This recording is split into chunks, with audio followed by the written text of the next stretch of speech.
বিসিবির ১১ সদস্যের অ্যাডহক কমিটির সভাপতি তামিম ইকবাল খান। আপনারা সবাই জানেন আজকে কিন্তু আমিনুল ইসলাম বুলবুল ভাইয়ের যে বোর্ড ছিল সেই বোর্ডটাকে ভেঙে দেওয়া হয়েছে এবং নতুন করে বিসিবির যে সভাপতি আছে সেই দায়িত্ব তামিম ইকবালের ঘাড়ে দেওয়া হয়েছে এবং সেটা সম্ভবত ৩ মাসের জন্য ৩ মাসের ভিতরে হয়তোবা আবার নতুন করে নির্বাচন করা হবে এবং সেইখানে তামিম ইকবাল খান হয়তোবা বিসিবির নতুন সভাপতি হইতে পারে। কিন্তু বর্তমানে কিন্তু বিসিবির নতুন সভাপতি হয়ে গেলেন তামিম ইকবাল খান। সহজ ভাষায় বলতে গেলে তামিম ইকবাল খানের স্বপ্ন পূরণ হলো এবং আজকে থেকে কিন্তু আমিনুল ইসলাম বুলবুল ভাইয়ের যে অধ্যায় সেটা কিন্তু শেষ হয়ে গেল।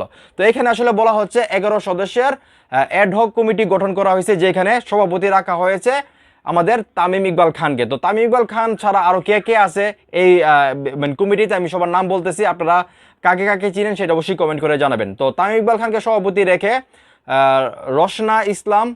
রসনা ইমাম, মির্জা ইয়াসির আব্বাস, সৈয়দ ইব্রাহিম আহমেদ, ইসরাফিল খসরু, আতাহার আলী খান সম্ভবত আপনার ধারাভাষ্যকার, মিনহাজুর আবেদিনকে আপনারা সবাই চিনেন, তানজিল চৌধুরী, সালমান ইস্পাহানি, রফিকুল ইসলাম বাবু, ফাহিম সিনহা। তো এই টোটাল ১১ জনকে নিয়ে আসলে নতুন যে অ্যাডহক কমিটিটা আছে সেইটা আসলে করা হয়েছে এবং যেখানে আসলে সভাপতি রাখা হয়েছে তামিম ইকবাল খানকে।